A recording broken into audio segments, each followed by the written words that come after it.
नमस्कार साथियों, आप सभी का स्वागत है हमारे प्यारे से यूट्यूब चैनल एपी क्लासेस पर।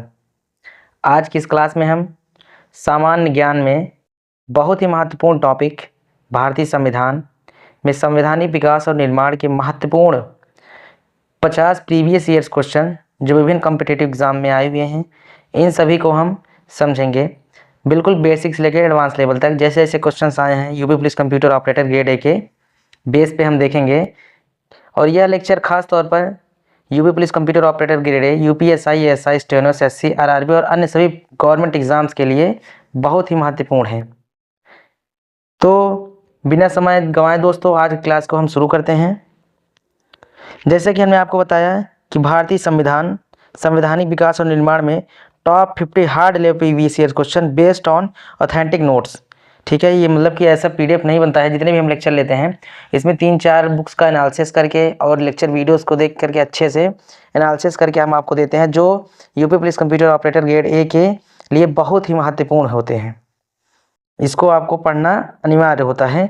हम इसी लेवल के क्वेश्चन को रखें क्योंकि हम एग्ज़ाम को अकॉर्डिंग ही बात करते हैं और टॉपिक में क्वेश्चन रखते हैं, उसी के आधार पर हम नोट्स तैयार करते हैं जो आपको प्रोवाइड भी करते हैं।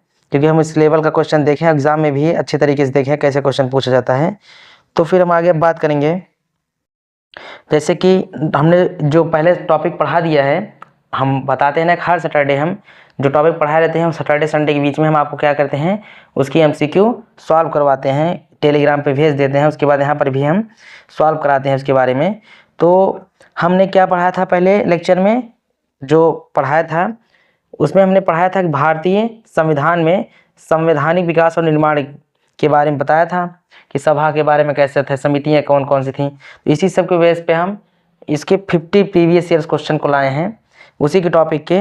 तो आप वो टॉपिक आप पढ़ ही चुके होंगे, नहीं पढ़े तो आपको प्लेलिस्ट बना है पॉलिटी के नाम से, आप वहाँ पर जाके देख लीजिएगा। उसके बाद तब सॉल्व करने बैठिएगा, तब आपको आसानी से क्वेश्चन सॉल्व करने में हेल्प मिलेगी, जिससे भी आपका कॉन्फिडेंस जो लेवल होता है, कॉन्फिडेंस लेवल, वो भी बूस्ट होगा कि हमने इतने क्वेश्चन सॉल्व कर लिए। तो फिर दोस्तों हम अब बात करेंगे कंपनी का शासन। इसमें जो क्वेश्चन पूछेगा, कंपनी का रूल जो है 1773 से 1853 के बीच में, इसके बारे में क्वेश्चन हम दे रखे हैं।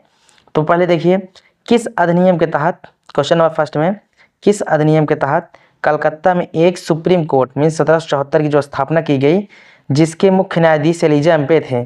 ठीक है, किस अधिनियम के तहत हुआ था? जो कलकत्ता में एक सुप्रीम कोर्ट जो 1774 में स्थापना की थी और उसके जो मुख्य न्यायाधीश थे और एलिजा एम्पे थे। आपको देखो क्वेश्चन में ही दो आंसर मिला। सुप्रीम कोर्ट की स्थापना 1774 में कलकत्ता में हुई थी और जो मुख्य न्यायाधीश थे एलिजा एम्पे थे। तो किस अधिनियम के तहत हुआ था? इसका क्वेश्चन का मेन मोटो क्या है, किस अधिनियम के तहत हुआ था? तो आपने अगर ये क्वेश्चन पढ़ा है, टॉपिक में आपको हमने अच्छे से एक्सप्लेन किया, उसी के बारे में हमने यहाँ पे क्वेश्चन रखा है। तो अगर आप नहीं पढ़े हैं तो आप जाके प्लेलिस्ट में चेकआउट कर सकते हैं, पॉलिटी के नाम से प्लेलिस्ट बना हुआ है, आप उसमें से लेक्चर फर्स्ट जो है वैसी क्या ये प्रीवियस ईयर क्वेश्चन चल रहा है। तो हम आपको बात करते हैं कि इसका जो आंसर होगा किस अधिनियम के तहत हुआ था। किस अधिनियम के तहत कलकत्ता में एक सुप्रीम कोर्ट 1774 की स्थापना की गई, जिसके मुख्य न्यायाधीश एलिजा एम्पे थे? किस अधिनियम के तहत हुआ था जो कलकत्ता में सुप्रीम कोर्ट की स्थापना? तो हम आपको बता दें, रेगुलेटिंग एक्ट 1773 था। कौन सा था? Regulating act 1773। ठीक है, रेगुलेटिंग एक्ट 1773 में हुआ था। यहाँ पे उत्तर इसका होगा रेगुलेटिंग एक्ट 1773। ठीक है, आपके स्क्रीन पे दिख गया होगा उत्तर। अब पीडीएफ में आपको ऐसे दिए जाएगा, जिससे आप टेलीग्राम पे देख करके सॉल्व भी कर सकते हैं। वहाँ पे आपको प्रैक्टिस के लिए हम इसको दे देंगे। ठीक है, तो उसके बाद क्वेश्चन नंबर 2 की बात करेंगे हम कि किस एक्ट के द्वारा ईसाई मिशनरियों किस एक्ट के द्वारा ईसाई मिशनरियों को भारत में धर्म प्रचार करने की अनुमति दी गई? ऐसे कौन सा एक्ट था जिसके द्वारा ईसाई मिशनरियों को भारत में धर्म प्रचार करने की अनुमति दी गई थी? कौन सा ऐसा एक्ट था? और शिक्षा पर 1 लाख रुपए खर्च करने का बंद किया गया था। ऐसा कौन सा एक्ट था जिसके द्वारा ईसाई मिशनरियों को भारत में धर्म प्रचार करने की अनुमति दी गई थी और शिक्षा पर 1 लाख रुपए खर्च करने का उपबंध किया गया? तो हम आपको इसको बता दें कि जो इसका जो ईसाई जो मिशनरियाँ थी, ये भारत में धर्म प्रचार करने की अनुमति भी दी गई थी और इसमें शिक्षा पर 1 लाख रुपए खर्च करने का भी प्रावधान था। जो बंद हुआ था, 1 लाख खर्च करने का भी बंद था। तो इसका जो किसके एक्ट के तहत हुआ था? ये हुआ था 1800, रुकिए पेंसिल का हम इसको कम कर दें थिकनेस। ये किस एक्ट के तहत हुआ था? ये हुआ था 1813। किसमें? 1813। 1813 का जो चार्टर अधिनियम था, कौन सा? चार्टर अधिनियम। ठीक है, जो 1813 का चार्टर अधिनियम था उसी समय हुआ था। एक मिनट आपको यहाँ पे दिखा दें, यहाँ पे इरेज करके। ये रहा।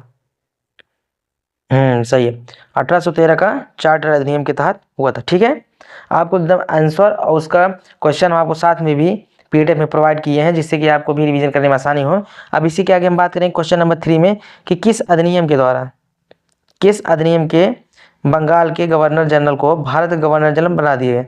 जो लॉर्ड विलियम बेंटिंग थे वो क्या बने थे? प्रथम बने थे। कौन? Bharat governor general. अगर भारत गवर्नर जनरल की बात की जाए कि सबसे पहले कौन बना था, तो लॉर्ड विलियम बेंटिंग। ठीक है, लॉर्ड विलियम बेंटिंग जो थे वो प्रथम गवर्नर जनरल हुए थे।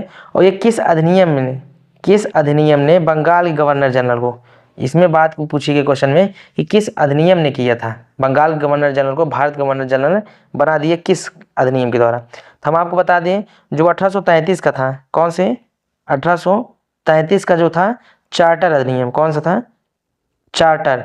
1833 में चार्टर अधिनियम था, उसी के थ्रू हमारा क्या हुआ था कि बंगाल के जो गवर्नर जनरल थे वो भारत का गवर्नर जनरल बना दिए गए। ठीक है, और सबसे पहले बात की जाए किसको बनाया गया था?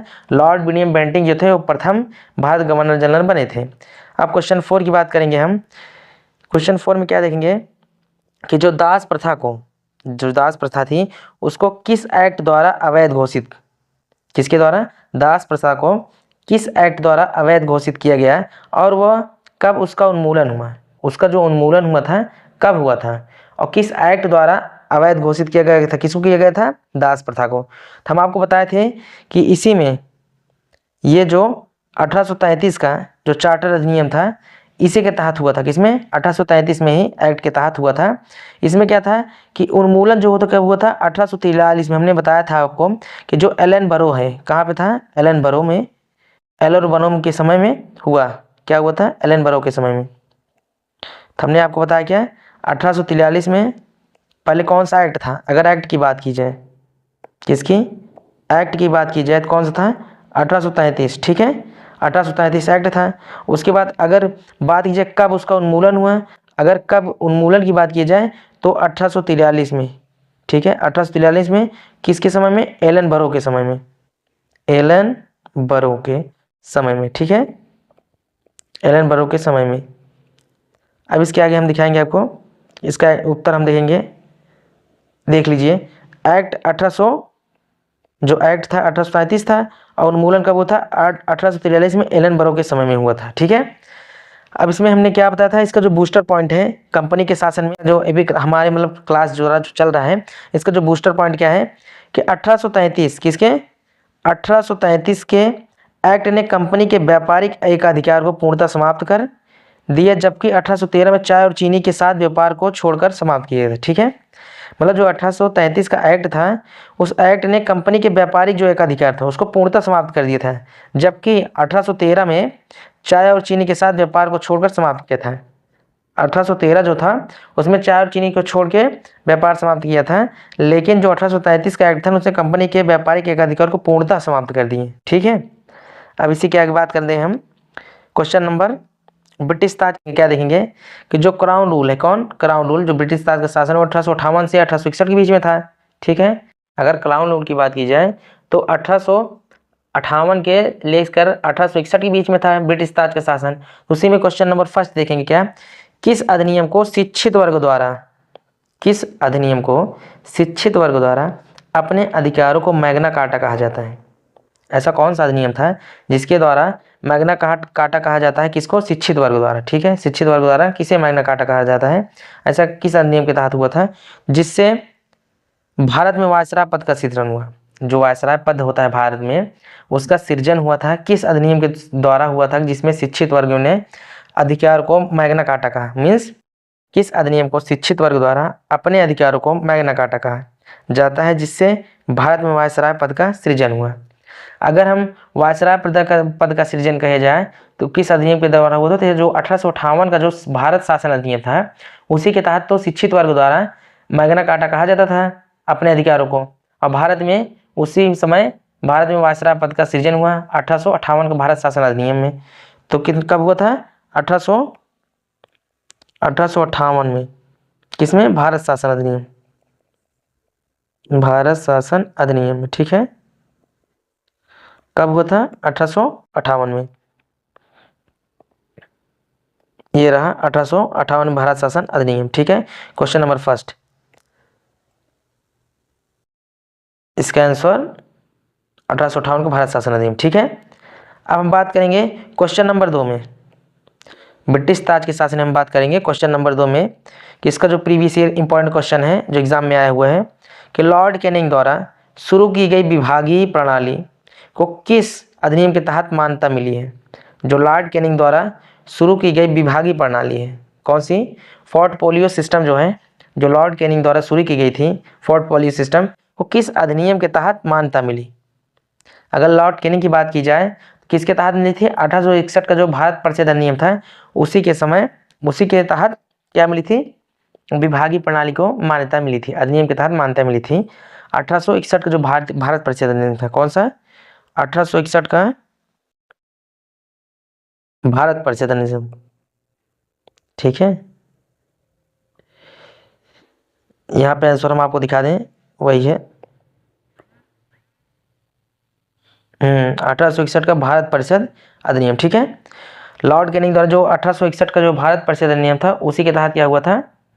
लॉर्ड कैनिंग द्वारा विभागीय प्रणाली जो है, मतलब कि लॉर्ड कैनिंग द्वारा शुरू की गई विभागीय प्रणाली के जो था वही है 1861 का भारत परिषद अधिनियम, इसी के तहत मान्यता मिली थी विभागीय के प्रणाली को। ठीक है, अब इसके आगे बात करेंगे हम क्वेश्चन नंबर 3 में। क्वेश्चन नंबर 3 क्या है? अगर हम क्वेश्चन नंबर 3 की बात करें तो वायसराय कौन है? वायसराय की बात की जा रही है यहाँ पे, किसकी? वायसराय। वायसराय को आपातकाल में विधान परिषद की अनुमति के बिना अध्यादेश जारी करने की शक्ति किस एक्ट ने दी? वायसराय को आपातकाल में, अगर आपातकाल में बात की जाए वायसराय को, तो विधान परिषद की अनुमति के बिना अध्यादेश जारी करने की शक्ति किस एक्ट ने दी? अगर आपातकाल में जो वायसराय होते थे उनके अनुमति के बिना विधान परिषद में बिना अनुमति के जो वायसराय होते थे वो आपातकाल में विधान परिषद के जो वायसराय को आपातकाल में विधान परिषद की बिना अनुमति के अध्यादेश जारी करने की शक्ति जो होती थी वो किस एक्ट द्वारा मिली थी? क्वेश्चन का ये मोटिव है। तो जो हमने आपको पहले बता दिया था किसके तहत होती? 1861 का जो अधिनियम होता है उसी में वायसराय को क्या मिली थी? जो 1861 का अधिनियम होता है उसी में वायसराय को आपातकाल में बिना किसी अनुमति के, किसके? विधान परिषद के बिना किसी अनुमति के अध्यादेश जारी करने की शक्ति मिली थी 1861 एक्ट के अधिनियम द्वारा। ठीक है, अब इसके आगे हम बात करेंगे क्वेश्चन नंबर 4 में। क्वेश्चन नंबर 4 क्या है? सिविल शासकों की भर्ती हेतु खुली प्रतियोगी परीक्षा। हमने आपको बताया भी था पढ़ाते टाइम भी कि ऐसे ऐसे क्वेश्चन एग्जाम में पूछे जाते हैं, इसी की बेस पे हम इसको आपके प्रीवियस ईयर क्वेश्चन कैसे पूछे थे, इसीलिए हमने आपको यहाँ पे टॉपिक के लिए हर डेली जो होता है कि जो क्लासेस कंप्लीट होती हैं उसी का हम 50 प्रीवियस ईयर क्वेश्चन हर बुक से जो एनालिसिस करके एग्जाम में आए होते हैं सबको हम यहाँ पे सबमर्ज करते हैं, जो UP police computer operator grade A के लिए अत्यंत ही महत्वपूर्ण है, उसी के आधार पे हम यहाँ पे क्वेश्चन रखते हैं। तो सिविल सेवकों की भर्ती हेतु खुली प्रतियोगी परीक्षा का शुभारंभ किस वर्ष के एक्ट द्वारा किया गया था? सिविल सेवकों की जो भर्ती है हेतु द्वारा खुली प्रतियोगिता का परीक्षा का शुभारंभ किस वर्ष के एक्ट द्वारा किया गया था? तो भर्ती हेतु खुली प्रतियोगी परीक्षा का शुभारंभ हम आपको पहले बताए हैं। अगर खुली प्रतियोगी परीक्षाओं की अगर बात की जाए तो इसमें 1853 का जो अगर बात की जाए चार्टर अधिनियम में, जो 1853 का चार्टर अधिनियम था, मीन्स मैकाले समिति कब आया था? 1854 मैकाले समिति में। तो 1853 का जो चार्टर अधिनियम में क्या हुआ था? सिविल सेवकों की भर्ती हेतु खुली प्रतियोगी परीक्षा का शुभारंभ किया गया था। किसमें? 1853 में। ठीक है, 1853 में। और 1854 में क्या हुआ था? मैकाले समिति। किसका? मैकाले समिति। ठीक है, हम आपको इसका दिखा दें आंसर 1853 का चार्टर अधिनियम, मैकाले समिति 1854। ठीक है, अब इसका हम बूस्टर पॉइंट देखेंगे इस टॉपिक का, जो ब्रिटिश ताज का शासन है, इस टॉपिक का बूस्टर पॉइंट क्या देखेंगे कि जो कॉन्सेप्ट बूस्टर पॉइंट है क्या है कि 1858 के एक्ट ने बोर्ड ऑफ कंट्रोल जो 1858 का एक्ट था, उसके बोर्ड ऑफ कंट्रोल और board of directors, board of control और बोर्ड ऑफ डायरेक्शन मीन क्या होगा, द्वैत शासन हुआ। ठीक है, द्वैत शासन को समाप्त कर भारत सचिव का पद सृजित किया। ठीक है, हमने क्या बताया आपको, इसको रेज कर दें आपको स्क्रीन पर अच्छे साफ साफ दिख जाए। हमने क्या आपको बताया कि 1858 के एक्ट ने बोर्ड ऑफ कंट्रोल और कोर्ट ऑफ डायरेक्टर्स, ठीक है, बोर्ड ऑफ कंट्रोल और कोर्ट ऑफ डायरेक्टर्स मतलब द्वैत शासन जो है को समाप्त कर भारत सचिव का पद सृजित किया। ठीक है, 1858 के एक्ट ने बोर्ड ऑफ कंट्रोल और कोर्ट ऑफ डायरेक्टर्स द्वैत शासन को समाप्त कर भारत सचिव मीन सेक्रेटरी ऑफ स्टेट जो होता है उसका पद सृजित किया था। ठीक है, ऐसे क्या हम नेक्स्ट स्लाइड की बात करें, इसमें हमने क्या टॉपिक की चर्चा की थी, जो उसमें हम आपको इसकी फुल जो वीडियो है कॉन्सेप्ट की एकदम थ्योरी क्लासेस, उसको आप पॉलिटी के प्लेलिस्ट में जाके चेकआउट कर सकते हैं, वहाँ पे आपको वहाँ पे मिल जाएगा। तो हम बात की थी उसके बाद नेक्स्ट टॉपिक क्या किया, प्रतिनिधित्व और सांप्रदायिकता, जो 1892 से 1909 के बीच में था। तो इसका जो इंपॉर्टेंट क्वेश्चन एग्जाम में पूछे जाते हैं इसकी हम बात करेंगे। क्वेश्चन नंबर फर्स्ट में क्या देखेंगे, किस अधिनियम द्वारा भारतीयों को बजट पर बहस करने का अधिकार मिला। ऐसा कौन सा अधिनियम था जिसके द्वारा भारतीयों को बजट पर बहस करने का अधिकार मिला लेकिन मत देने का अधिकार नहीं। पढ़ाते टाइम भी हम आपको जब उस समय टॉपिक की चर्चा कर रहे थे, उसमें जब आपको थ्योरी क्लासेस बता रहे थे तो आपको बताया थे ना कि ये क्वेश्चन एग्जाम में पूछते हैं कि जिसमें मत देने का अधिकार नहीं होता है लेकिन भारतीयों को बजट पर बहस करने का अधिकार मिला था। भारतीयों को जो है बजट पर बहस करने का अधिकार तो मिला था लेकिन मत देने का अधिकार नहीं था। तो ये जो होता है 1852 का जो भारत परिषद अधिनियम है उसी के तहत मिला था। किसके, 1892 का कौन सा था, भारत परिषद अधिनियम। ठीक है, भारत परिषद अधिनियम के तहत क्या हुआ था, भारतीयों को बजट पर बहस करने का अधिकार भी मिला था।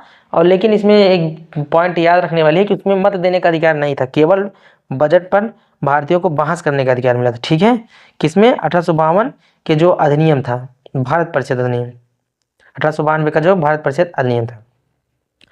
अब उसके बाद बात करेंगे हम क्वेश्चन नंबर 2 में देखेंगे किसके अंतर्गत, भारत प्रतिनिधित्व और सांप्रदायिकता के अंतर्गत हम देखेंगे कि किसे भारत में सांप्रदायिक निर्वाचन का जनक कहा जाता है। अगर हम बात करें फादर ऑफ कम्युनिकल इलेक्टोरेट, किसके, फादर ऑफ केमिकल इलेक्टोरेट। ठीक है, इलेक्टोरेट की बात करें तो मीन्स जो सांप्रदायिकता निर्वाचन है उसका जनक किसे कहा जाता है, कहाँ पे, भारत में। भारत में सांप्रदायिकता निर्वाचक का जनक किसे कहा जाता है। तो हम इसके पढ़ाते टाइम में आपको बताए थे कि लॉर्ड मिंटो जो थे, क्या थे, लॉर्ड मिंटो क्या थे, ये हमारे सांप्रदायिकता निर्वाचन के जनक हैं, वो भी भारत में। अगर भारत की बात करें तो लॉर्ड मिंटो क्या है, वो सांप्रदायिकता मतलब सांप्रदायिक निर्वाचन के जनक होते हैं। ठीक है, तो आपको हम यहाँ पे देख लीजिए उत्तर इसका लॉर्ड मिंटो का। ठीक है, अब इसके आगे हम बात करेंगे क्वेश्चन नंबर 3 में क्या है, वायसराय की कार्यकारिणी, जो वायसराय की कार्य करने की क्रिया होती, कार्यकारिणी होती है, कार्यकारिणी जो परिषद होती है, वायसराय की कार्यकारिणी परिषद में नियुक्त होने वाले प्रथम भारतीय कौन थे। समझे, मतलब इसका क्वेश्चन का अर्थ आप समझे क्या था, कि जो कार्यकारिणी परिषद है, ठीक है, जो वायसराय किसकी, वायसराय की जो कार्यकारिणी परिषद थी उसमें जो नियुक्त सिलेक्ट जो हुए थे वो प्रथम भारतीय कौन थे, विधि सदस्य के रूप में। किसके, विधि सदस्य के रूप में बात की जा रही है यहाँ पे, विधि सदस्य के रूप में प्रथम भारतीय कौन थे, कार्यकारिणी परिषद में नियुक्त होने वाले वायसराय की कार्यकारिणी में। ठीक है, तो हम आपको बताए थे ये भारतीय थे, पढ़ाते टाइम कौन से थे, भारतीय सत्येंद्र, आपको नाम में याद भी हो गया होगा अगर आप टॉपिक को वहाँ से अच्छे सी क्लासेस को अच्छे से पढ़ेंगे ध्यान से। अगर आपको देखिए हम आपको सिंपल पॉइंट बता दें, अगर आपको नौकरी पाना है, सिलेक्शन लेना है तो आपको पढ़ना पड़ेगा। जितने भी टॉपिक बता रहे हैं सभी के सभी इंपॉर्टेंट होते हैं, आप एक भी टॉपिक एक भी क्वेश्चन मिस ना करिएगा। 100% देने का आप करेंगे तभी जाके आपको सिलेक्शन मिलेगा। आप थोड़ी सी भी चूक किए, मीन्स अगर आप समझिए अगर आपके पास 24 घंटा है, 24 घंटे में अगर मिनिमम जैसे 10 घंटा था आपके पास, उसके बाद 14 घंटा आप क्या किए, सोने खाने पीने नहाने में, कितना मैक्सिमम करिए। अगर आप डेली 10 घंटा भी पढ़ते हैं ना, 10 घंटा भी पढ़ते हैं तब भी आप सिलेक्ट हो जाएंगे, गारंटी है। बस केवल आप क्या करिए, जितने भी नोट्स टॉपिक्स दे रहे हैं 100% 100% एक्यूरेसी के साथ आप उसको तेज़ी से लर्न करिए और तेज़ी से सॉल्व करने की क्वेश्चन, जिससे आप कम टाइम में क्वेश्चन को अटेम्प्ट कर लें। ये होनी चाहिए एक्यूरेसी। हम आपको आगे बताएंगे भी, पहले आप लेक्चर कंप्लीट कर लें और एग्ज़ाम कब होगा कब नहीं, इससे आप मत डराइए। जब तक डरिए, क्योंकि अगर डरेंगे तो फिर एग्ज़ाम के चक्कर में आप सिलेबस भी नहीं कवर करेंगे, कुछ नहीं, बस हड़बड़ी हड़बड़ी सब कुछ छूट जाएगा। इसलिए पहले आप फोकस करिए पढ़ाई पे। इसलिए एग्ज़ाम जब होगा आपको खुद ही बता दीजिए कि नोटिस मिल जाएगी, ठीक है। पहले आप पढ़ने पे ध्यान दीजिए। या उसके बाद अब बात करेंगे क्या क्वेश्चन नंबर 3 की, और हमारा टाइम भी ज़्यादा चला जाएगा इस समय। पहले इसके देखिए क्वेश्चन नंबर 3 में क्या हम बात की थे, वायसराय कार्यकारिणी की परिषद में। तो यहाँ पे क्या था, प्रथम भारतीय कौन थे विधि सदस्य के रूप में। तो हमने क्या बताया, सत्येंद्र। सत्येंद्र क्या है, सत्येंद्र प्रसाद सिन्हा थे। कौन से, सत्येंद्र प्रसाद सिन्हा जी थे। कौन से थे ये, भारत के प्रथम विधि सदस्य के रूप में वायसराय की कार्यकारिणी परिषद में नियुक्त होने वाले, ठीक है। ये रहा सत्येंद्र प्रसाद सिन्हा। अब इसके बाद हम बात करेंगे क्वेश्चन नंबर 4 में। क्वेश्चन नंबर 4 क्या है, मार्ले मिंटो सुधार। पहली बात, मार्ले मिंटो सुधार कब, 1909, ठीक है। कि सबसे विवादास्पद जो थी विशेषता क्या थी, विवादास्पद क्या विशेषता थी, इसके बारे में बताना है किसके, मार्ले मिंटो सुधार में। मार्ले मिंटो सुधार के हम सबने आपको पहले बताया, जो मुसलमान थे उनमें अलग अलग क्या हुआ था, निर्वाचन, पृथक निर्वाचन क्षेत्र हो गया था। किसमें, मुसलमान में। मुसलमान में के लिए, जो मुसलमानों के लिए था क्या, यहाँ पे आपको लिख दें, मुसलमानों के लिए पृथक निर्वाचन हो गया था, निर्वाचन क्षेत्र हुआ था, ठीक है। किसमें हुआ था, मार्ले मिंटो सुधार 1919 की सबसे जो विवादास्पद विशेषता थी इसे यही थी, मुसलमानों के जो है, मुसलमानों के लिए पृथक निर्वाचन क्षेत्र, अलग अलग निर्वाचन क्षेत्र हो गया था, ठीक है। अब इसका कॉन्सेप्ट, इस टॉपिक का अब हम बात करें प्रतिनिधित्व और सांप्रदायिकता के जो कॉन्सेप्ट बूस्टर जो है, किसमें क्या है, के.एम. मुंशी ने 1909 के एक्ट के बारे में क्या कहा था। इसका कॉन्सेप्ट बूस्टर एपी क्लासेस द्वारा जो कॉन्सेप्ट बूस्टर है, इसमें यह है कि ए.एम. मुंशी ने 1909 के एक्ट के बारे में क्या कहा था। तो इन्होंने कहा था कि इसने उभरते प्रजातंत्र का मार डाला। किसने, के.एम. मुंशी जी ने 1909 के एक्ट में के बारे में कहा था कि इसने उभरते प्रजातंत्र को मार डाला। अब इसके आगे हम बात करेंगे नेक्स्ट स्लाइड में, उत्तरदायी शासन की ओर एक्ट ऑफ 1919, ठीक है। उत्तरदायी शासन की ओर एक्ट 1919, इसके बारे में अब हम बताएंगे आपको। उत्तरदायी शासन की ओर एक्ट ऑफ 1919 में क्वेश्चन नंबर फर्स्ट, इसके इंपॉर्टेंट पॉइंट्स कौन कौन से हैं जो प्रीवियस ईयर क्वेश्चन में आते हैं क्वेश्चन। तो आपको हम इसमें बता दें, प्रांतों में द्वैत शासन, जो प्रांतों में द्वैत शासन है, जनक किसे कहते हैं, ठीक है। प्रांतों में द्वैत शासन का जनक किसे कहते हैं, और जिनकी पुस्तक का नाम डार्की है। आपको वहाँ पे पढ़ाते टाइम भी हम आपको एग्जाम्पल बताए थे कि ये इंपॉर्टेंट होता है। कौन सी क्वेश्चन, द्वैत शासन प्रांतों में, किसमें, प्रांत के बारे में बात की जा रही है हमें। प्रांतों में द्वैत शासन का जनक किसे माना जाता है, और जिनकी पुस्तक का नाम डार्की है। क्या है, डार्की, ठीक है। हम प्रांतों में अगर द्वैत शासन की बात की जाए तो कौन से थे, लियोनेल कार्टिस जो थे वो प्रांतों में द्वैत शासन के जनक होते हैं। लियोनेल कार्टिस, जितनी बार आप क्वेश्चन को देखेंगे, पढ़ेंगे, मुंह से रिवाइज करेंगे, बार बार बोलेंगे और प्रैक्टिस करेंगे, पेन कॉपी लेके आप बैठेंगे, केवल क्वेश्चन पढ़ें, आंसर अगर आप लिख दिए, समझिए आपके पास 100%, आप इस पे पास कॉन्फिडेंस लेवल आपका हाई होगा, आपको 100% क्वेश्चन सॉल्व कर पाएंगे, ठीक है। और अगर क्वेश्चन पढ़ते मार अगर आपके मुंह पे जुबान पे अगर उसका आंसर आ जा रहा है तो आप ये जान लें क्वेश्चन की एक्यूरेसी आपसे तेज कोई नहीं कर सकता है। अगर आपके सबके लिए 90% आसान है तो आपके लिए भी, अगर आप पढ़े हैं तो आपके लिए भी 90% आसान होंगे। केवल 10% क्वेश्चन जो होते हैं वही टफ होते हैं, जो इसमें आपको टाइम लगता है, ठीक है। अगर आपके लिए हार्ड है, अगर आप पढ़े हैं डेली डेली कंटिन्यूअस पढ़ रहे हैं, अगर आपके लिए हार्ड है तो सबके लिए हार्ड होगा, ठीक है। तो ये ना सोचिएगा कि हम पढ़ रहे हैं उनका हो जाएगा, तो ऐसा कुछ नहीं। प्रैक्टिस जितना जिसका ज़्यादा रहेगा, जितना जल्दी, जितना क्वेश्चन ज़्यादा सॉल्व करेगा, जितना उसके थ्योरी के ऊपर कमांड रहेगा, वही क्वेश्चन आसानी से सॉल्व कर लेता है एग्जाम के टाइम पे।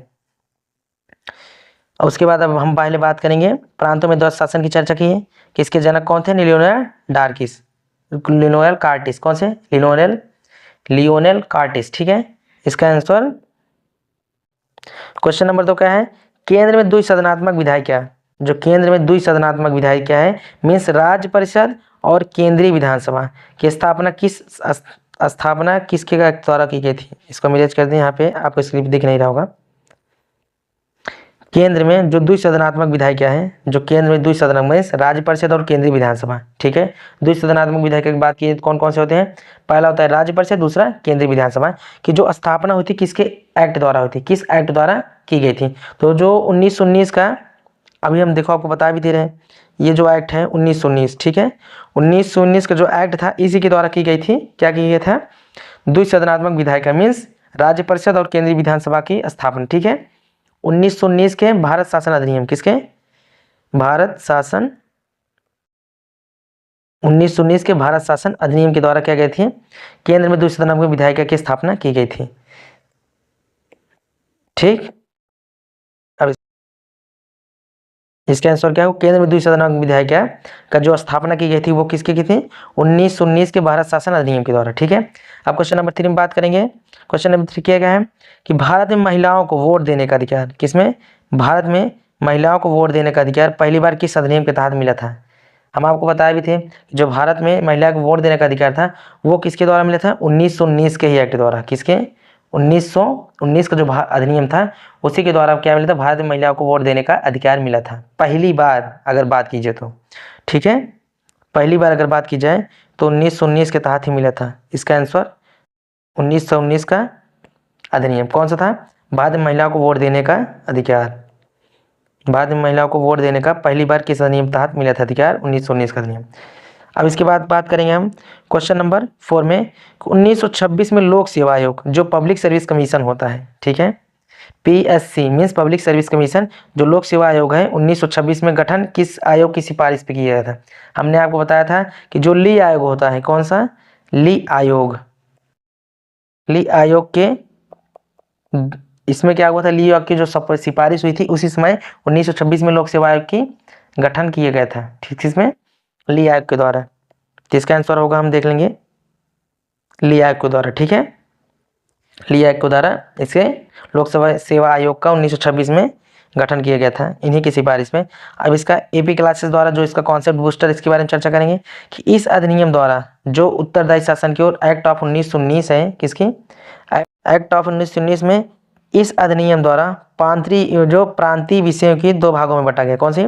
जो प्रांत थे उनके विषयों को दो भागों में बांटा गया था। एक तो था आरक्षित, एक हस्तांतरित। कौन था? हस्तांतरित मीन्स, आरक्षित मीन्स क्या होता है? रिजर्व था। कौन सा था? एक रिजर्व था और दूसरा ट्रांसफेर्ड था। ये सब क्या है? 1919 के अधिनियम के प्रांतीय विषयों को दो भागों में इसी के तहत बांटा गया था, ठीक है। अब आगे हम नेक्स्ट स्लाइड में बात करेंगे संविधान का ब्लूप्रिंट। संविधान का ब्लूप्रिंट जो एक्ट ऑफ 1935 है वही हमारा क्या है? संविधान का ब्लूप्रिंट। अब इसके बारे में चर्चा करेंगे। क्वेश्चन इसमें देखेंगे कौन से प्रीवियस ईयर क्वेश्चन एग्जाम में पूछे गए हैं। तो प्रांतों में द्वैध शासन समाप्त कर प्रांतीय स्वायत्तता किस एक्ट द्वारा लागू की गई? ठीक है, किसके द्वारा? प्रांतों में जो द्वैध शासन था समाप्त कर प्रांतीय स्वायत्तता किस एक्ट वन द्वारा लागू की गई थी? हम आपको बता दें 1935 चर्चा ही कर रहे हैं अभी हम 1935, तो मतलब कि इसी के एक्ट द्वारा की गई होगी, ठीक है। मीन्स 1935 का जो एक्ट था इसी के द्वारा क्या की थी? प्रांतों में द्वैध शासन समाप्त कर दिया गया था और प्रांतीय स्वायत्तता को लागू किया गया, ठीक है। तब इसका आंसर हम देखेंगे, इसका आंसर हम बता चुके हैं लेकिन आपको स्क्रीन पर दिखा दें। ये रहा 1935 का अधिनियम, ठीक है, 1935 का अधिनियम। अब इसके बाद बात करें क्वेश्चन नंबर 2 में देखेंगे किस अधिनियम के तहत 1937 में संघीय न्यायालय जो फेडरल कोर्ट होता है, फेडरल कोर्ट और भारतीय रिजर्व बैंक की स्थापना का प्रावधान था। इसमें बात करें किसकी? संघीय न्यायालय और भारतीय रिजर्व बैंक। अगर संघीय न्यायालय और भारतीय रिजर्व बैंक की बात की तो ये भी किसके था? 1935 एक्ट के तहत था संविधान का, इसीलिए इसको ब्लूप्रिंट कहा जाता है, ठीक है। किसमें? भारतीय संघीय जो न्यायालय है, जो संघीय न्यायालय है और जो भारतीय रिजर्व बैंक है इसकी भी स्थापना का प्रावधान इसी एक्ट के तहत है, इसीलिए इसका संविधान का ब्लूप्रिंट कहते हैं। और इसमें क्या था? द्वैध शासन समाप्त कर प्रांतीय स्वायत्तता भी इसी के समय लागू हुआ था, ठीक है। अब इसी के बाद हम देखेंगे पंडित नेहरू ने किस एक्ट को, पहले इसको हम आंसर देख लेंगे, 1935 का अधिनियम, ठीक है। क्वेश्चन नंबर 3 में क्या है कि पंडित नेहरू ने किस एक्ट को दास्ता का आज्ञा पत्र और बिना इंजन की गाड़ी कहा था? किसने कहा था? अगर हमने देखा जाए तो पंडित जवाहरलाल नेहरू ने क्या कहा था? बिना इंजन की गाड़ी और दास्ता के आज्ञा पत्र। तो ये किस एक्ट के द्वारा कहा था, ये इसको देखते हैं किस एक्ट में कहा था। तो हम अगर एक्ट की बात करें तो क्या होता है 1935, एक्ट ऑफ 1935 में क्या था, पंडित नेहरू ने दास्ता का आज्ञा पत्र और बिना इंजन की गाड़ी कहा था। ठीक है, ये रहा आपका आंसर। ठीक है, अब इसके बात करेंगे हम 1935 के अधिनियम द्वारा वर्मा जो म्यांमार होता है को भारत कब से अलग किया गया। ठीक है, 1935 के अधिनियम द्वारा वर्मा को भारत से कब अलग किया गया था। अगर बर्मा की बात की जाए भारत से कब अलग किया गया था, तो हम आपको बताए थे कि आपको लग रहा होगा 1935 है, नहीं, इसका था उत्तर 1937 में। 1937 में ही बर्मा को भारत से अलग किया गया। ठीक है, 1935 के अधिनियम द्वारा था, लेकिन कब किया गया था वर्मा को भारत से अलग, 1937 में। कब, 1937 में। देखिए ये रहा 1937 में। अब इसका जो कॉन्सेप्ट बूस्टर है उसके बारे में चर्चा करेंगे। मोहम्मद अली जिन्ना ने 1935 एक्ट को पूर्णतः सड़ा हुआ, मूल रूप से बुरा और बिल्कुल अस्वीकृत कहा था। क्या क्या कहा था इसमें, क्या कहा था कि मोहम्मद अली जो जिन्ना साहब थे उन्होंने क्या कहा कि ये पूर्णतः क्या है, सड़ा हुआ, क्या है, पूर्णतः सड़ा हुआ और बिल्कुल नहीं, बिल्कुल अस्वीकृत, ठीक है, कहा था। अब इसके हम बात करेंगे नेक्स्ट स्लाइड में। संविधान सभा की मांग 1934 से लेकर 1946 के बीच में हम यहाँ पर चर्चा करेंगे। क्वेश्चन में देखेंगे संविधान सभा की मांग कहाँ से कब थी, 1934 से 1946 में। तो हम पहले क्वेश्चन में देखेंगे कि संविधान सभा की मांग, भारत में संविधान सभा के गठन का विचार सर्वप्रथम 1934 में औपचारिक रूप से किसने रखा है। अगर औपचारिक रूप से बात की जाए कब सर्वप्रथम किया गया था, तो 1934 में किया गया था। और संविधान सभा का गठन का विचार सर्वप्रथम 1934 में किया गया था औपचारिक रूप से। और किसने रखा था, अगर रखने की बात की जाए तो हमने आपको जब पढ़ा रहे थे तो आपको हम तब भी बताए थे उसमें फुल डिटेल लेक्चर में कि ये किसने किया था, एम.एन. रॉय ने। किसने, एम.एन. रॉय। तो हम इसका आंसर देखेंगे एम.एन. रॉय ने। ठीक है, इसका आंसर क्या निकल गया है, एम.एन. रॉय। इस एम.एन. रॉय ने क्या किया था, औपचारिक रूप से 1934 में सर्वप्रथम भारतीय संविधान सभा के गठन की बात किए थे। ठीक है, भारतीय संविधान सभा गठन का विचार सर्वप्रथम 1934 में औपचारिक रूप से एम.एन. रॉय ने, औपचारिक रूप से अलग है। ठीक है, अब इसके बाद बात करें क्वेश्चन नंबर 2 में, गांधी जी ने किस प्रस्ताव को, गांधी जी ने किस प्रस्ताव को पोस्ट डेटेड चेक कहा। आपको हमने बताया था कि किस प्रस्ताव आया था 1942 में, और उन्होंने क्या कहा था, पोस्ट डेटेड चेक कहा था। तो इसका आंसर क्या हो जाएगा, क्रिप्स प्रस्ताव। ठीक है, क्रिप्स प्रस्ताव। पोस्ट डेटेड चेक की बात की जाए कौन से थे, क्रिप्स प्रस्ताव 1942 में आया था। ठीक है, क्रिप्स, गांधी जी ने किस प्रस्ताव को पोस्ट डेटेड चेक कहा, क्रिप्स प्रस्ताव को। क्वेश्चन नंबर 3 की बात करेंगे, कैबिनेट मिशन 1946 के 3 सदस्य कौन थे। अब आपको हम शॉर्ट ट्रिक बता दे रहे हैं, आपको गेस लग गया होगा कि आंसर में क्या था, PAS। हमने बताया था ना शॉर्ट ट्रिक PAS। अब आपका इसका गेस लग गया होगा इसका आंसर क्या है। ठीक है, अब लेकिन फिर भी हम आपको बताएंगे कि कैबिनेट मिशन जो थी वो 1946 के 3 सदस्य कौन थे। कैबिनेट मिशन कब आया था, 1946 में, और उसके 3 सदस्य कौन थे। तो पी से हमने क्या बताया था, पैट्रिक लॉरेंस। ए से कौन से थे, एवी अलेक्जेंडर। और यस से क्या थे, स्टॉफर्ड क्रिप्स। ठीक है, इसीलिए अब हम देखेंगे इसका आंसर यहाँ से, इसको हम पहले इरेज कर दें शॉर्ट ट्रिक्स। आप फिर भी अगर याद करना चाहें तो 5 से शॉर्ट ट्रिक है, कैबिनेट मिशन में 3 सदस्य कौन कौन से थे। तो हम यहाँ से इरेज कर देंगे पैट्रिक लॉरेंस, स्टॉफर्ड क्रिप्स और एवी अलेक्जेंडर। और इसकी फुल वीडियो जो कॉन्सेप्ट की थ्योरी की जो क्लासेस हैं एकदम फुल डिटेल में वीडियो अगर चाहिए तो आपको AP क्लासेस की मीन्स आपको कहाँ जाना है कि AP क्लासेस में प्लेलिस्ट पॉलिटी की बनी हुई है, वहाँ पे पहला लेक्चर इसी का ही है, भारतीय संविधान, संवैधानिक विकास और निर्माण में। ठीक है, अब इसके आगे हम बात करेंगे अगस्त प्रस्ताव 1940 में वायसराय कौन थे। अगस्त प्रस्ताव कब था, 1940 में। और वायसराय कौन थे जिन्होंने पहली बार, यहाँ पे क्या बात हो रही है कि अगस्त प्रस्ताव मतलब अगस्त प्रस्ताव के 1940 में वायसराय कौन थे जिन्होंने पहली बार संविधान सभा की मांग को सैद्धांतिक मंजूरी क्या दी थी, सैद्धांतिक मंजूरी दी थी। कौन थे, इसके बारे में बात की जा रही है यहाँ पे। ठीक है। अगस्त प्रस्ताव 1940 में वायसराय कौन थे जिन्होंने पहली बार संविधान सभा की मांग की सैद्धांतिक मंजूरी दी थी? तो हमने आपको बताया था कि लिंगलिथगो थे। कौन थे? लॉर्ड लिंगलिथगो। कौन से थे? लॉर्ड लिंगलिथगो जो थे अगस्त प्रस्ताव 1940 में वायसराय थे और जिन्होंने पहली बार संविधान सभा की मांग की सैद्धांतिक मंजूरी थी थे।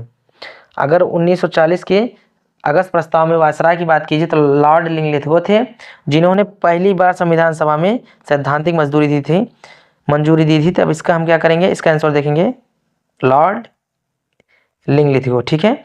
अब इसमें एक कॉन्सेप्ट बूस्टर देखेंगे क्या होता है कि संविधान सभा का गठन कैबिनेट मिशन योजना 1946 के तहत हुआ, ना कि क्रिप्स मिशन के तहत। ये इंपॉर्टेंट पॉइंट्स हैं, इसको भी आप नोट डाउन करिएगा या तो याद कर लीजिएगा। जो संविधान सभा गठन हुआ था इसमें कैबिनेट मिशन जो 1946 में आया था, कौन थे? 3 सदस्य थे, पैट्रिक लॉरेंस, क्रिस्टोफर ग्रिस और एवी अलेक्जेंडर के तहत हुआ, ना कि क्रिप्स मिशन। क्रिप्स मिशन क्या था? पोस्ट डेटेड चेक कहा था गांधी जी ने, याद आया? 1942 में। ठीक है। अब इसके आगे बात करेंगे नेक्स्ट स्लाइड में। संविधान निर्माण और सभा और बैठकें। ठीक है। संविधान निर्माण में क्या देखेंगे? सभा और बैठकें 1946 में। इसके इंपॉर्टेंट क्वेश्चन कौन कौन से हैं? संविधान सभा, क्वेश्चन नंबर फर्स्ट में, संविधान सभा की प्रथम बैठक 9 दिसंबर 1946 में हुई थी। ये भी आपको एग्जाम में क्वेश्चन बन जाते कब हुई थी प्रथम बैठक, तो हम इसको आंसर में क्या आएगा? 9 दिसंबर 1946 में हुई थी। और इसके अस्थायी अध्यक्ष कौन थे? ठीक है। अस्थायी अध्यक्ष की बात की जाए तो कौन थे संविधान सभा की प्रथम बैठक में? तो डॉक्टर सच्चिदानंद सिन्हा जी थे जो, वो क्या थे? अस्थायी अध्यक्ष थे जब संविधान सभा की प्रथम बैठक हुई थी 9 दिसंबर 1946 में। तो इसका आंसर क्या आएगा? सच्चिदानंद सिन्हा संविधान सभा की प्रथम बैठक के अस्थायी अध्यक्ष और इस बैठक कब हुई थी? 9 दिसंबर 1946 में। ठीक है। इसकी बैठक 9 दिसंबर 1946 में हुई थी। अब इसके बात करें क्वेश्चन नंबर 2 में क्या देखेंगे? 11 दिसंबर 1946 संविधान सभा के अस्थायी अध्यक्ष और संवैधानिक सलाहकार। 11 दिसंबर 1946 के संविधान सभा के अस्थायी अध्यक्ष की बात की जा रही है यहाँ पे। और संवैधानिक सलाहकार किसे चुना गया? अगर संवैधानिक सलाहकार की बात आ जाए तो कौन से थे? BN राव। आप कई भी बार पढ़ चुके, नहीं पढ़ेंगे तो फिर भी हम बता दें, आपको हमने पढ़ाया भी है कि संवैधानिक सलाहकार की बात कीजिए तो कौन से थे? BN राव। ठीक है। और उसके बाद अगर 11 दिसंबर 1946 संविधान सभा के अस्थायी अध्यक्ष, अगर अस्थायी की बात की जाए सच्चिदानंद सिन्हा, अगर अस्थायी की बात की जाए डॉक्टर राजेंद्र प्रसाद। कौन थे? डॉक्टर राजेंद्र प्रसाद। इसको हम इरेज करते हैं, आपको हम स्क्रीन पे दिखाएंगे, ये रहा। ठीक है। कौन कौन से थे? अध्यक्ष में डॉक्टर राजेंद्र प्रसाद और सलाहकार में BN राव। 11 दिसंबर की जो संविधान सभा का अस्थायी अध्यक्ष थी। ठीक है। अब इसके आगे बात करेंगे क्वेश्चन नंबर 3 में। क्वेश्चन नंबर 3 में क्या देखेंगे? 13 दिसंबर 1946 के 13 दिसंबर को 1946 को देश प्रस्ताव किसने पेश किया जो बाद में प्रस्तावना बना? ठीक है। अगर हम 1946 की बात करें, जो 13 दिसंबर 1946 का जो उद्देश्य प्रस्ताव था, ऑब्जेक्टिव रिजोल्यूशन जो था, उसमें क्या हुआ था? किसने पेश किया और बाद में प्रस्तावना बना? प्रस्तावना, ये इंपॉर्टेंट क्वेश्चन है कि यहाँ पे प्रस्तावना की बात की जा रही है। कहाँ से कब हुआ था? 13 दिसंबर 1946 के उद्देश्य प्रस्ताव से। ठीक है। और इसको किसने पेश किया था? अगर पेश करने की बात की जाए तो किसके? उद्देश्य प्रस्ताव के। तो पेश करने में कौन थे? PT नेहरू। कौन थे? पंडित जवाहरलाल नेहरू जी। इसका आंसर हम क्या होगा? 13 दिसंबर 1946 को उद्देश्य प्रस्ताव की अगर बात की जाए जहाँ पे, वहाँ पे कौन थे? पंडित जवाहरलाल नेहरू थे, जो बाद में प्रस्तावना बना। ठीक है। इसी के आधार पर जो क्या है प्रस्तावना, ये रहा पंडित जवाहरलाल नेहरू जी। ठीक है। पंडित जवाहरलाल नेहरू जी ने 13 दिसंबर 1946 को उद्देश्य प्रस्ताव पेश किया था और बाद में वही क्या बना? प्रस्तावना बना था। ठीक है। और उसके बाद क्वेश्चन नंबर 4 में क्या देखेंगे? विभाजन के बाद संविधान सभा के सदस्यों की संख्या 389 से घटकर कितनी रह गई थी? जब विधानसभा की सदस्यों की संख्या हुई थी तो 389 थी विधानसभा की जब सदस्यों की संख्या थी, लेकिन जब उसका विभाजन हुआ तो उसके बाद वो कितनी रह गई थी ये बताना है। तो इसका आंसर जो होता है कि 299। क्या होता है? 299। पहले तो 389 थी, उसके बाद कितना हो गया था? 299। कब हुआ था? विभाजन के बाद। संविधान सभा के सदस्यों की संख्या विभाजन के बाद घट के हुई थी। ठीक है। 299। इसको हम इसका आंसर देखेंगे, विभाजन के बाद की संख्या इसकी सदस्यों की 299। अब इसका कॉन्सेप्ट बूस्टर पॉइंट का हम देखेंगे, जो AP क्लासेस का जो कॉन्सेप्ट बूस्टर पॉइंट है, संविधान सभा में किसका? हैदराबाद सियासत का कोई भी प्रतिनिधि शामिल नहीं हुआ था। ये इंपॉर्टेंट पॉइंट है, संविधान सभा में हैदराबाद सियासत का कोई भी प्रतिनिधि शामिल नहीं हुआ था। अब इसके बाद हम बात करते हैं नेक्स्ट टॉपिक में, प्रमुख समितियां। हमने आपको समितियां बताया था, अब इसकी इंपॉर्टेंट क्वेश्चन देखें क्या होता है प्रमुख समितियों में, कि प्रारूप समिति, क्वेश्चन नंबर फर्स्ट में क्या था, प्रारूप समिति, प्रारूप जो ड्राफ्टिंग कमेटी है का गठन कब और किसके अध्यक्ष में हुआ था, ठीक है, इसके अध्यक्ष कौन थे, जो प्रारूप समिति है ड्राफ्टिंग कमेटी, उसका गठन कब हुआ और इसके अध्यक्ष कौन थे। प्रारूप समिति की अगर बात की जाए तो आपको ए ओनली वन एक आंसर आना चाहिए, नाम मुंह पे तुरंत जुबान में, डॉक्टर भीमराव अंबेडकर जी। और ये कब थे, गठन की बात की जाए तो ये 29 अगस्त 1947 में। हमने बताया क्या, प्रारूप समिति, इसका गठन कब हुआ था, 1947 में। कब हुआ था, 29 अगस्त, किसमें, 29 अगस्त 1947 में। और किसने किया था डॉक्टर भीमराव अंबेडकर जी, ठीक है। अब इसका आंसर हम देखेंगे यहां से इरेज करके, सॉरी, इसका आंसर क्या देखेंगे हम, 19 अगस्त 1947 डॉक्टर भीमराव अंबेडकर जी, ठीक है। अब इसके आगे हम बात करेंगे क्वेश्चन नंबर 2 में। क्वेश्चन नंबर 2 में क्या देखेंगे कि संघ समिति, जो संघ शक्ति समिति है, और संघीय जो संविधान समिति के अध्यक्ष कौन थे, इन सभी की टॉपिक हमने चर्चा की है, उसी के आंसर हम देंगे। तो हमने क्या बताया था, पंडित जवाहरलाल नेहरू जी थे, क्या थे, संघ शक्ति समिति और संघीय संविधान समिति के अध्यक्ष कौन थे, पंडित जवाहरलाल नेहरू जी, ठीक है। संघ शक्ति समिति और संघीय संविधान समिति के अध्यक्ष है पंडित जवाहरलाल नेहरू। ये सब क्वेश्चन आपको वन डायलर एकदम मुजबानी याद होने चाहिए, ऐसे क्वेश्चन एग्जाम में पूछते हैं, ठीक है, और ये सब पूछे के गए हैं। अब इसके बाद प्रांतीय संविधान समिति, क्वेश्चन नंबर 3 में क्या देखेंगे, प्रांतीय संविधान समिति के अध्यक्ष कौन थे, प्रांतीय संविधान समिति के अध्यक्ष कौन थे। तो प्रांतीय संविधान समिति की अगर बात की जाए तो जो सरदार वल्लभ भाई पटेल थे, कौन थे, प्रांतीय समिति के अध्यक्ष की बात की जाए कौन थे, सरदार वल्लभ भाई पटेल जी, ठीक है।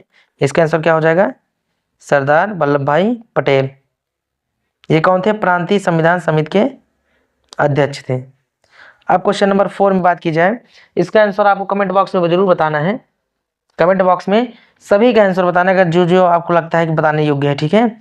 आपको जितना भी याद है, जो जो याद है, जो नहीं याद है, फिर भी कमेंट बॉक्स में आप आंसर बताइए, और लाइक शेयर सब्सक्राइब करिए अगर आपको वीडियो अच्छी लग रही हो तो। लेकिन आपको इतना हम गारंटी के साथ बता दें कि 100% मेरी तरफ से पूरी कोशिश रहेगी, और उसके बाद कोशिश क्या, मतलब पूर्ण रूप से आपको हम 100% एग्जाम में आने वाले क्वेश्चंस टॉपिक कवर करेंगे, जो प्रीवियस ईयर क्वेश्चन एग्जाम में पूछे जाते हैं। अगर आप 100% अगर अपना देने को तैयार है तो आप मेरे चैनल को ज्वाइन कर लीजिए, सब्सक्राइब कर लीजिए, और पीडीएफ को पढ़िए, वीडियो देखिए, बार बार रिवाइज कीजिए अगर आपको सिलेक्शन लेना है तो। अदरवाइज अगर आप 2 मिनट देख के हट जा रहे हैं, वीडियो पूरा नहीं देख रहे हैं, सीधे बात, आप सब्सक्राइब भी मत कीजिए ना आप वीडियो देखिए। जिसको सिलेक्शन लेना है वो करे, और जिसको नहीं लेना मत करे। और ये फ्री क्लासेस, तो आप पेड क्लास का भी कंटेंट उठा के देख लीजिए, और फ्री क्लास का मैच करके बताइए। अगर हमारे जो कंटेंट में अगर थोड़ी भी कमी हो तो आप हमें कमेंट बॉक्स में तुरंत बताएं, ठीक है। क्या आपको लगता है ऐसा कंटेंट आपको पेड बैच में भी जाके मिलता है, आपको हम फ्री में कंटेंट प्रोवाइड कर रहे हैं, एकदम अच्छे से अच्छा, पेड बैच की एकदम पेड बैच से भी अच्छा, ठीक है। प्रारूप समिति में एकमात्र मुस्लिम सदस्य कौन थे, प्रारूप समिति में एकमात्र मुस्लिम सदस्य कौन थे। अगर प्रारूप समिति में बात की जाए एकमात्र मुस्लिम सदस्य कौन थे, तो आपको उस कमेंट बॉक्स में जरूर बताना है, लेकिन हम आपको बताएंगे इसमें कि इसका आंसर क्या है। तो जो सैयद मोहम्मद सादुल्लाह थे वो प्रारूप समिति के एकमात्र मुस्लिम सदस्य थे, ठीक है। एकमात्र मुस्लिम सदस्य कौन थे प्रारूप समिति में, सैयद मोहम्मद सादुल्लाह, ठीक है। इसका आंसर हम आपको दिखाएंगे स्क्रीन पे, सैयद मोहम्मद सादुल्लाह, ठीक है। ये उसके बाद हम बात करेंगे इसके कॉन्सेप्ट बूस्टर पॉइंट के प्रमुख समितियों में। डॉक्टर भीमराव अंबेडकर का निर्वाचन पहले पूर्वी बंगाल से हुआ था, ठीक है, लेकिन विभाजन के बाद उन्हें Bombay presidency means Poona seat से चुना गया। पहले अगर बात कीजिए डॉक्टर भीमराव अंबेडकर का निर्वाचन कहाँ से हुआ था, तो सबसे पहले तो पूर्वी बंगाल से हुआ था, लेकिन विभाजन के बाद जो है उन्हें Bombay president means Poona seat से उन्हें चुना गया। अगर चुना जाने की बात की जाए कहाँ से चुना गया था, तो बम्बई प्रेसिडेंट से। लेकिन अगर बात कीजिए निर्वाचन सबसे पहले कहाँ हुआ, तो वो कहाँ हुआ था, पूर्वी बंगाल से, ठीक है। अब नेक्स्ट स्लाइड में हम बात करेंगे अधिनियम और महत्वपूर्ण तिथियों के बारे में, ठीक है। महत्वपूर्ण तिथियां कौन कौन सी हैं, और अधिनियम मीन्स अधिनियमन कौन है, ठीक है। अब इसमें देखें क्वेश्चन नंबर फर्स्ट में कि भारतीय संविधान को संविधान सभा द्वारा, इतना इजी क्वेश्चन अगर आप नहीं बता पाए तो फिर समझिए आप एकदम 0 लेवल पे हैं। जीरो लेवल पे हैं, आपने अपनी पढ़ाई अभी स्टार्ट ही नहीं की, तो आप एग्ज़ाम में कैसे क्वालिफाई करेंगे। तो इसीलिए आप पढ़िए, अगर आप पढ़ेंगे अच्छे से, उसकी प्रैक्टिस करेंगे, आप क्वेश्चन अगर देख के अगर उसका आंसर आप देखते ही मान बता दे रहे हैं, तो समझ अगर वो सही है एकदम 100%, तो आपको एग्ज़ाम टाइम में बेहिचक आप सिलेक्शन कर पाएंगे, आप अच्छे से एग्ज़ाम में सॉल्व भी कर पाएंगे, और कम टाइम में भी सॉल्व कर लेंगे, पूरे क्वेश्चन सॉल्व कर पाएंगे, एक्यूरेसी आपकी मेंटेन होती रहेगी। भारतीय संविधान को संविधान सभा द्वारा कब अंगीकृत, अधिनियमित और आत्मार्पित किया गया था? क्या आत्मार्पित किया गया था? भारतीय संविधान को संविधान द्वारा कब अंगीकृत और अधिनियमित और आत्मार्पित किया गया? तो अगर हम बता दें, इतना इजी क्वेश्चन, आप कमेंट बॉक्स में इसका आंसर जरूर बताइएगा। इसका हम आंसर लेकिन हम बताएंगे आपको, लेकिन आपको जो आंसर आ रहा है वो आप कमेंट बॉक्स में जरूर बताइएगा। इसका करेक्ट आंसर होगा 26 नवंबर 1949। क्या 26 नवंबर 1949, ठीक है।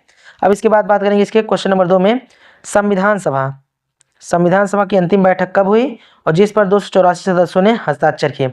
अगर संविधान सभा की प्रथम बैठक की बात की जाए, ठीक है, हमने उसके पहले क्वेश्चन सॉल्व किए। अब संविधान सभा की अंतिम बैठक कब हुई जिस पर 284 सदस्यों ने हस्ताक्षर किए, हम आपको बता दें कि 24 जनवरी, कब हुई थी? 24 जनवरी 1950, ठीक है, 24 जनवरी 1950। इसका आंसर हम देखेंगे स्क्रीन पे, 24 जनवरी 1950, ये रहा करेक्ट आंसर, ठीक है,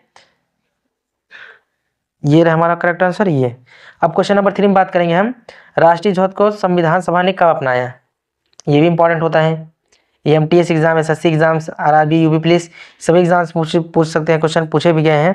राष्ट्रीय ध्वज को संविधान सभा ने कब अपनाया? अगर कब अपनाने की बात की जाए, कब अपनाया गया था, इसका आप कमेंट बॉक्स में जरूर दीजिए।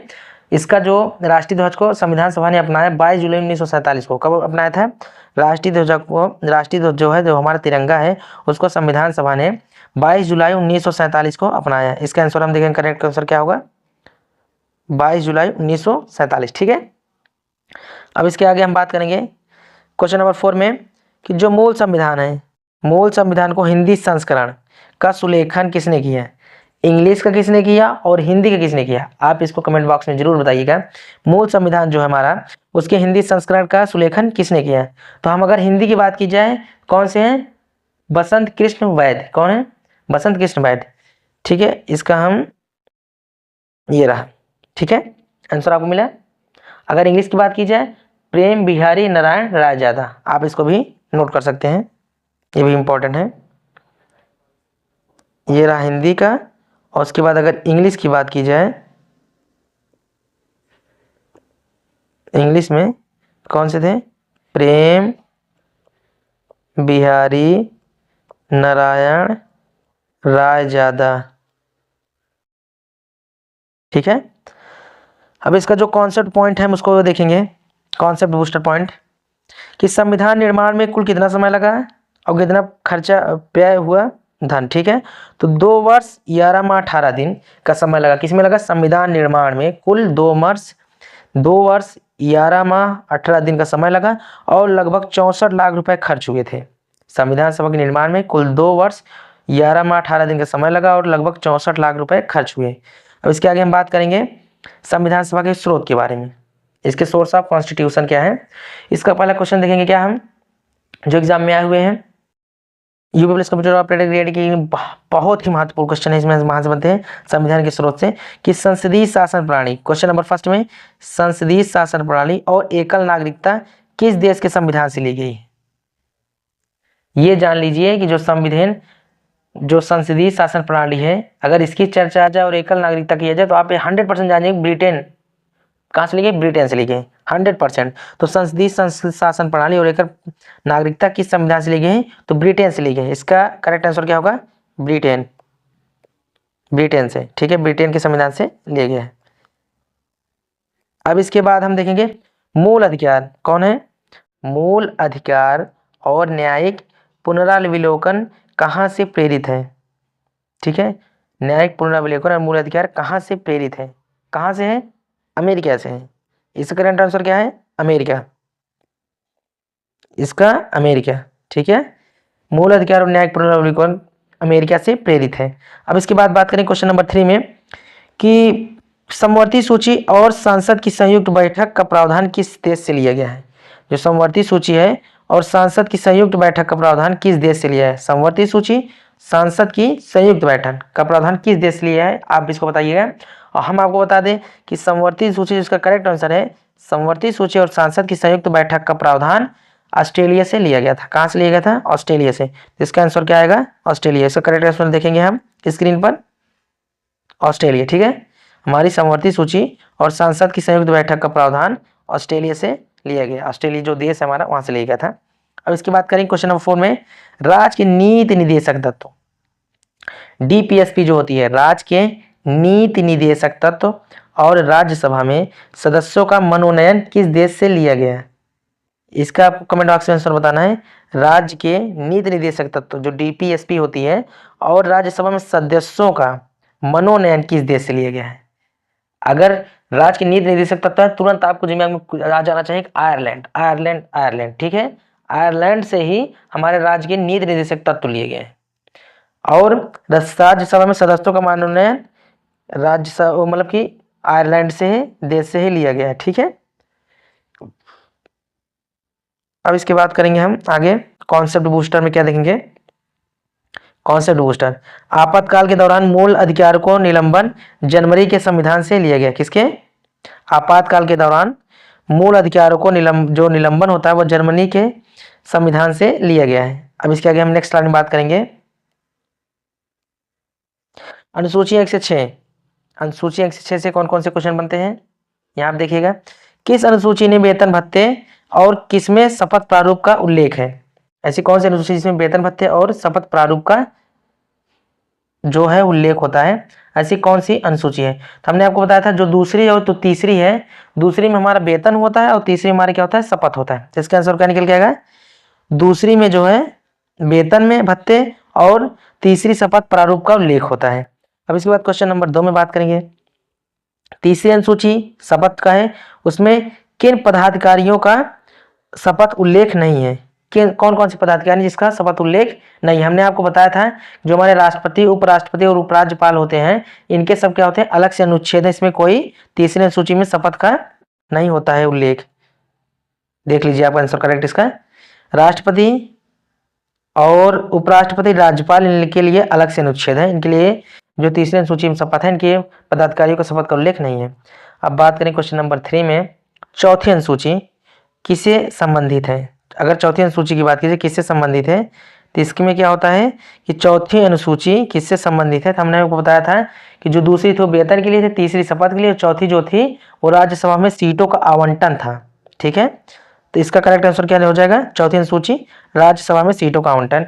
और उसके बाद बात करें क्वेश्चन नंबर 4 में। क्वेश्चन नंबर 4 में क्या है कि छठी अनुसूची में किन 4 राज्यों के जनजातीय क्षेत्रों के प्रशासन का उल्लेख है? जो छठी अनुसूची है उसमें किन 4 राज्यों, हमने 4 बताया था ना, AMTM मीन्स असम, मेघालय, त्रिपुरा, मिजोरम, इन सभी का प्रशासन का क्या उल्लेख है छठी अनुसूची में? किसमें है? AMTM short form, Assam, Meghalaya, Tripura, Mizoram. इसका करेक्ट आंसर हम देखेंगे अब स्क्रीन पर, असम, मेघालय, त्रिपुरा, मिजोरम, AMTM। ठीक है, छठी अनुसूची में यही 4 राज्य हैं जिनके जनजातीय क्षेत्र का प्रशासन का उल्लेख है। अब इसके बाद इसके कॉन्सेप्ट बूस्टर पॉइंट देखेंगे। तो मणिपुर राज्य जो होता है वो छठी अनुसूची में शामिल नहीं है। ये इंपॉर्टेंट फैक्ट्स है। ऐसा कौन सा राज्य छठी अनुसूची में शामिल नहीं? मणिपुर राज्य जो है छठी अनुसूची में शामिल नहीं है। यह प्रश्न जो है अक्सर पूछा जाता है। अब इसके बाद हम नेक्स्ट स्लाइड में बात करेंगे अनुसूची 7 से 12। ठीक है, अनुसूची 7 से 12 में क्या देखेंगे कि जो अनुसूची 7 से 12 है, इसमें क्वेश्चन नंबर फर्स्ट में देखेंगे 7वीं अनुसूची में शिक्षा, वन और जनसंख्या नियंत्रण किस सूची के विषय है? जो 7वीं अनुसूची है इसमें शिक्षा, वन और जनसंख्या नियंत्रण किस सूची के विषय हैं? तो इसमें होता है कि हम इसका आंसर जो होता है वो समवर्ती सूची थी जिसमें शिक्षा और वन जनसंख्या नियंत्रण के बारे में बताया था, उसी के विषय हैं। और 42वें संविधान संशोधन द्वारा स्थानांतरित है। किसके? 42वें